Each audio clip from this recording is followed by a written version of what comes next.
Eu tive estudando o mercado e percebi que a gente pode estar próximo de um topo, principalmente nas ações norte-americanas.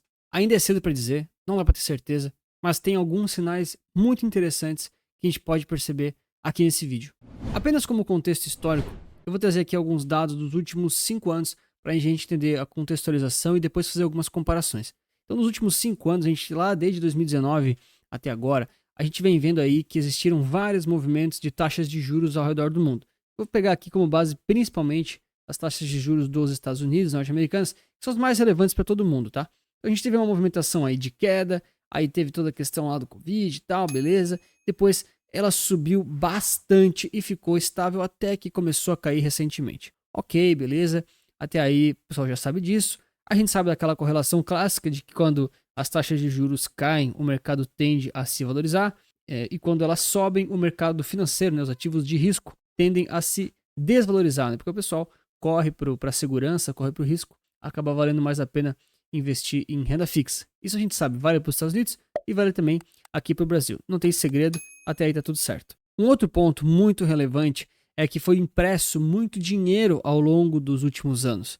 Isso aqui é desde 96, mas eu posso colocar aqui, por exemplo, 5 ou 10 anos. A gente percebe que estamos em patamares aí históricos da quantidade de dinheiro que existe no mundo, dinheiro impresso. E isso tem impacto direto na economia global, mas também de muitos ativos de risco. Porque esse tipo de impressão de dinheiro da nossa atualidade, ele é uma impressão digital. E é uma impressão que nem sempre chega diretamente nos ativos físicos, nos ativos da prateleira do supermercado, por exemplo. Ele primeiro inflaciona os ativos financeiros. Isso é um pouco complexo de explicar, mas as primeiras ações, os primeiros ativos mais afetados são sempre os financeiros.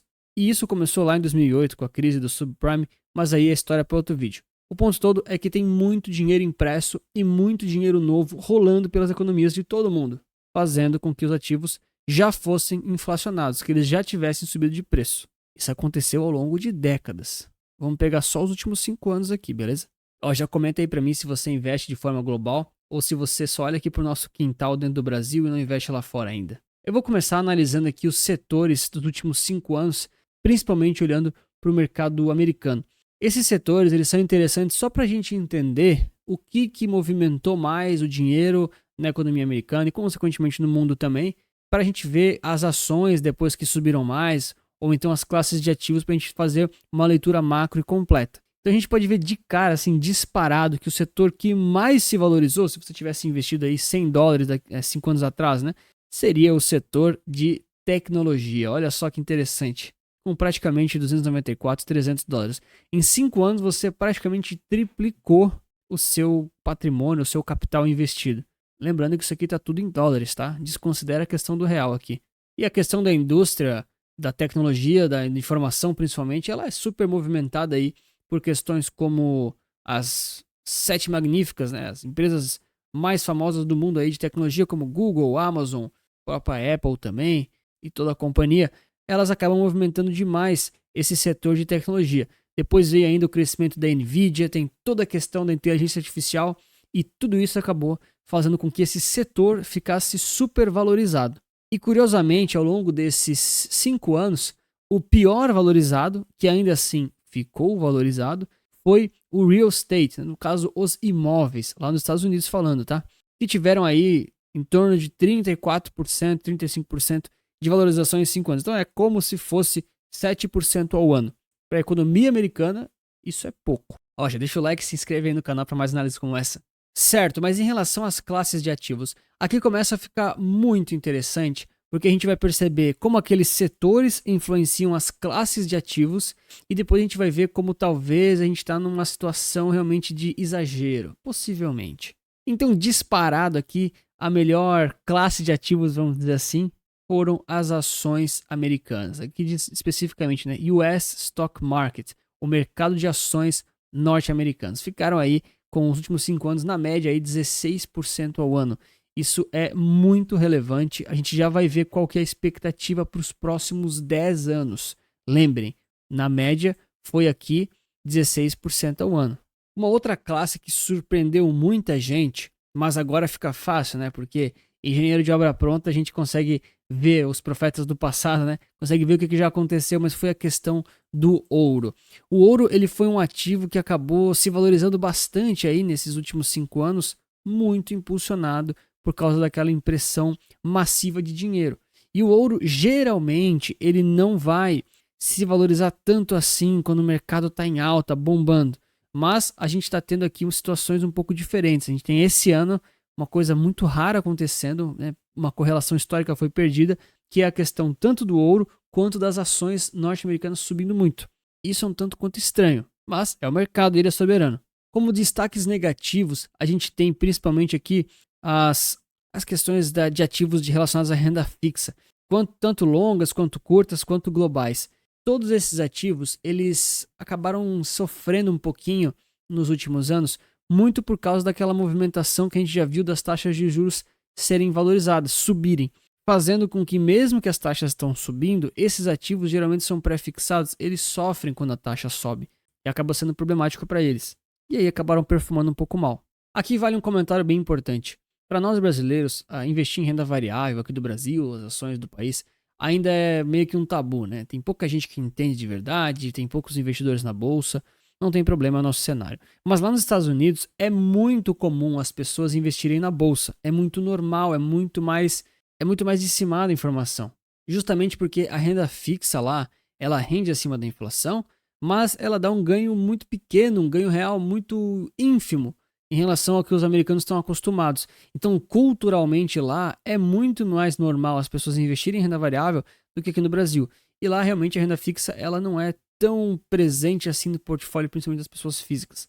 Lá o pessoal investe muito mais por setores, classes de ativos e ETFs. Essa é a verdade. Se você tem interesse em ter um portfólio realmente bem construído, de forma que ele contemple essas questões macroeconômicas, uma carteira diversificada, bem montada, que resulte capital, tem o QR Code aqui na tela, link na bio. Me chama que eu vou te mostrar mais das minhas carteiras recomendadas. São soluções para diversos perfis que contemplam tudo isso para você simplificar o seu tempo e não precisar ficar cuidando dessas questões macroeconômicas todas. Olha, aqui eu vou trazer alguns cenários e alguns argumentos de que a gente pode estar enfrentando algum tipo de topo no mercado americano. O que eu vou falar agora é um cenário atual, é uma coisa que pode mudar muito, mas começa a ter um certo sentimento aí em alguns pontos para médio e longo prazo de que as ações podem estar ficando caras. Esse gráfico aqui ele compara diversos anos de eleição do S&P 500. E nesse ano especificamente, a gente já viu inclusive nos retornos acumulados, ele está subindo, se não me engano, 30 e poucos por cento. É muito relevante. E a movimentação de agora, ela é diferente dos outros ciclos eleitorais. Então, eles geralmente fazem topos e fundos juntos, eles afundam em determinados momentos, mas esse ano está sendo diferente. O mercado está subindo e é alta atrás de alta, mesmo com as taxas que estavam estáveis, elas caíram um pouquinho, mas agora tem gente considerando que elas podem subir, tem a questão toda da eleição, mas o mercado está subindo alto atrás de alta. Ou seja, gradualmente ele está ficando mais caro. E não é porque os preços das ações estão subindo que existe uma promessa das ações estarem lucrando mais e aí distribuindo mais dividendos. Justamente pelo contrário. E trabalhar com esse tipo de nível do mercado americano é um pouco complicado para nós, porque a gente está lidando com o dólar e também com as ações americanas. Então, imagina se os dois caem, a sua carteira acaba sofrendo muito. Você tem que ser muito cauteloso nesses momentos e saber fazer as exposições de forma gradual e não muito exageradas. O que geralmente acontece é que os preços ficam em níveis e patamares realmente altos por bastante tempo. Eles não caem com tudo, não acho que não é isso que vai acontecer, mas eles simplesmente acabam subindo e de repente eles dão uma exagerada. Dali eles ficam parados por um tempo e começam a cair. O que eu vejo para o mercado americano não é a questão de um crash, um bear market muito forte, nada disso. É simplesmente questão de chegar num ponto que ele ficar cansado, haver alguma realização e ele simplesmente der uma esfriada.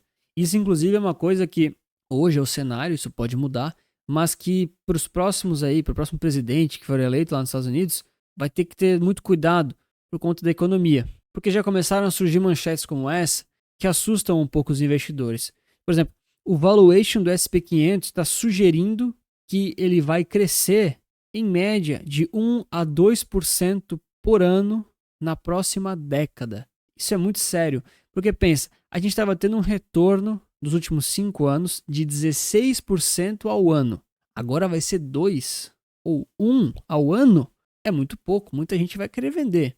Mas esse é o estudo de correlação aqui que o pessoal apresentou, principalmente liderado pelo pessoal do BofA, né, Bank of America. Então eles colocam aí a correlação entre os ativos do S&P 500 em pesos iguais, considerando aí 10 anos de expectativa para frente de retorno, em relação ao seu preço dividido pelo fluxo de caixa. Essa é uma métrica um pouco complexa, mas o ponto todo é, existe essa correlação aí, consideravelmente forte, mas correlação não implica em causalidade. Então não é porque tem esse estudo, e ele é super coerente, que a gente simplesmente vai assumir que isso é verdade. Apenas a gente tem aqui argumentos que para a próxima década, não é para esse mês, não é para esse ano, não é assim também, né? Mas para a próxima década, parece que a economia americana pode sofrer algum tipo de esfriamento. Por que eu estou falando de esfriamento? Porque essas empresas, elas não têm aqui um fluxo de caixa alto o suficiente para manter esse fator aqui elevado e melhorar esse retorno médio anual. E isso indica, de certa forma, indiretamente, a questão de ter uma economia não tão aquecida. Mas é lógico que isso tudo pode mudar, tudo é muito dinâmico, e são simplesmente sinais que a gente está tendo agora que começam a acender algumas luzes amarelas, não vermelhas, não é motivo para desespero nem pânico, apenas questões para a gente ficar atento. Porque o mercado americano, ele geralmente está caro, ele negocia a múltiplos muito maiores do que o brasileiro, ele tem uma forma diferente de ser precificada. Mas, de qualquer forma, você precisa tomar cuidado para não ficar comprando ativos caros e aí ficando preso em investimentos que demoram para se pagar, te dar retorno de verdade. E por isso você precisa de portfólios que sejam muito bem montados e muito bem construídos. Se você quer saber mais sobre isso, além, claro, de poder falar comigo, vou te indicar esse vídeo aqui, que fala sobre um portfólio 60-40, muito queridinho e muito respeitado lá no mercado americano. Portfólio que já se provou ser muito bom e muito valente ao longo de muitos anos. Obrigado pelo seu like e lembre-se que investir certo resulta capital.